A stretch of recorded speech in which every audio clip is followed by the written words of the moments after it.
안녕하십니까. 저는 인천시 주안동에 있는 인천영락교회를 섬기는 한은택 목사입니다. 저는 가끔 저희 둘째 아들에게 의미나 너는 누굴 닮아서 그렇게 이쁘니? 하고 묻습니다. 그럼 저희 둘째 아들이 좀 개구장이거든요. 뻔히 뭐 아빠 닮아서 예뻐요 이 얘기 듣고 싶어하는 걸 아니까 얘가 저를 보고 씩 웃으면서 엄마 닮았어 그러는 거예요. 엄마 닮았어. 그러면 제가 막 간지럽힙니다. 근데 얼마 전인가 제가 어느 때처럼 저희 둘째 아들이랑 막 침대에서 간지럽히면서 막 놀고 있는데 막 아빠 닮았어 나는 막 이렇게 하는데 얘가 어두운 걸 무서워합니다. 그래서 제가 막 간지럽히다가 안 되겠어서 불을 탁 끄고 어두워졌어요. 그리고 제가 둘째 아들에게 어흥 어둠이 찾아왔다 그랬습니다. 그랬더니 저희 둘째 아들이 뭐라 그러냐면 평소 같으면 이 녀석이 무섭다고 아빠 무섭다고 불 켜라고 막 그래야 될 것 같은데 이 녀석이 저를 똑바로 쳐다보느니 그러는 거예요. 저한테 예수님의 이름으로 물러가라 그러는 거예요. 예수님의 이름으로 물러가라. 졸지에 제가 사탄이 되어버렸습니다.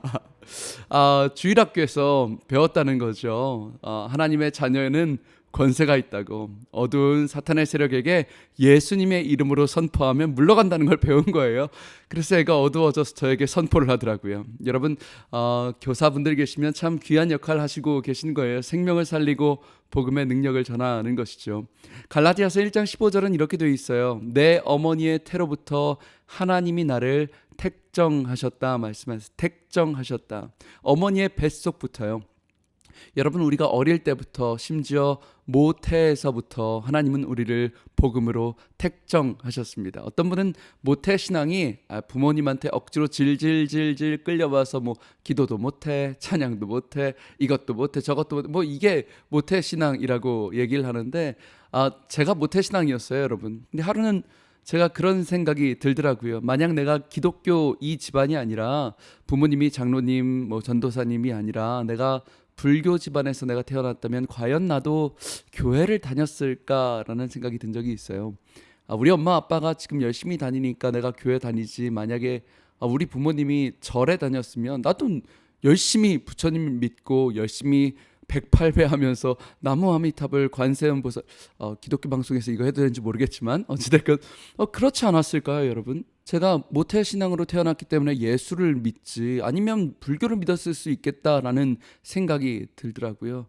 근데 그때 이사야 43장 1절의 말씀이 그런 생각을 하는 제 마음에 콱 하고 박히더라고요. 하나님께서 내가 너를 지명하여 불렀나니 너는 내 것이다. 너는 내 것이다. 네가 어릴 때에 있든지 네가 어떤 환경에 있든지 네가 어떤 부모 밑에 있든지 나는 상관없이 어떤 환경에서도 내가 너를 지명하여 불렀을 것이다. 그런 확신이 들더라고요.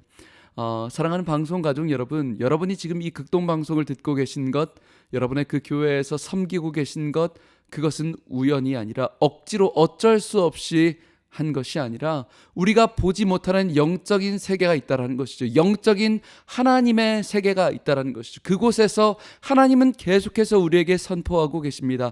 사랑하는 아들아, 사랑하는 딸아, 너 지금 이거 듣는 것, 너 지금 교회에 온 것, 예수 믿는 것 우연이 아니다. 사람 때문이 아니다. 내가 너를 아포리조라는 단어를 쓰는데 내가 너를 지명하여 불렀다. 선택했다라는 단어예요. 내가 너를 아포리조 지명하여 불렀나니 너는 내 것이다 라고 말씀하시는 것이죠. 고등학교 때 실존주의 철학에 대해서 배웠을 때 하이데거라는 철학자가 이런 말을 남겼죠. 인생은 던져진 현 존재이다 라는. 저는 고등학교 때 이 말이 참 멋졌습니다. 던져진 현 존재. 멋있다. 그렇지. 인간은 이 땅에 그냥 던져졌으니까 살아가는 거지. 뭐 어쩔 수 없이 던져졌으니까 사는 게 인생이지라고 생각을 했어요. 근데 제가 시간이 지나고 하나님의 말씀을 묵상하고 하나님의 말씀을 생각하면서 생각할수록 이 던져진 현 존재라는 말이 이상한 거예요. 말이 안 되는 거죠. 인간이 아무런 목적 없이 계획 없이 그냥 이 땅에 툭 하고 던져졌다. 이 땅에 태어났다가 그냥 숨을 쉬니까 살고 먹으니까 사는 거죠. 목적도 없고 이유도 없는 실존주의 철학. 여러분, 이 실존주의 철학자들 대부분이 마지막에 자살을 하거나 정신병원에서 죽게 됩니다. 왜냐하면 살아갈 목적이 없기 때문이죠. 계획 없이 던져졌기 때문이죠. 못하러 살겠습니까? 근데 여러분, 우리는 이 철학자들의 말대로 아무런 목적과 계획 없이 이 땅에 던져진 존재가 아니라고 말씀하시는 것입니다. 아까 말씀드렸죠?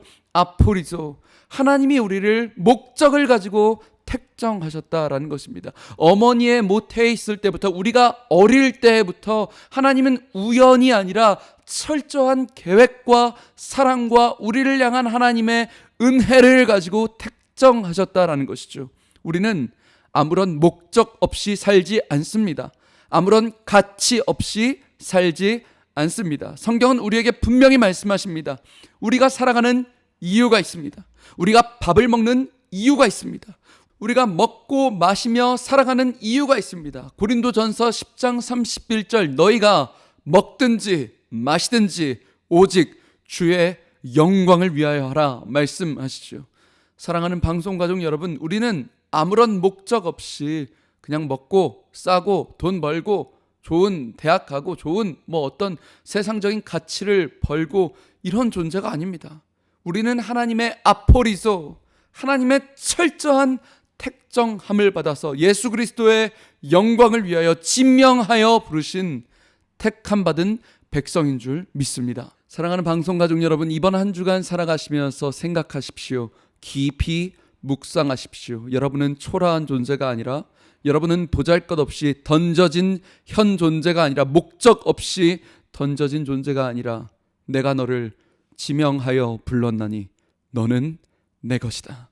네 어머니의 태로부터 내가 너를 아포리조 택정하였고 은혜로 너를 불렀으며 너를 향한 하나님의 계획이 있다라는 것을 기억하시고 충만한 은혜로 살아가시길 주님의 이름으로 축복합니다. 지금까지 저는 예배에 목숨 거는 교회 인천 영락교회 한은택 목사였습니다. 감사합니다.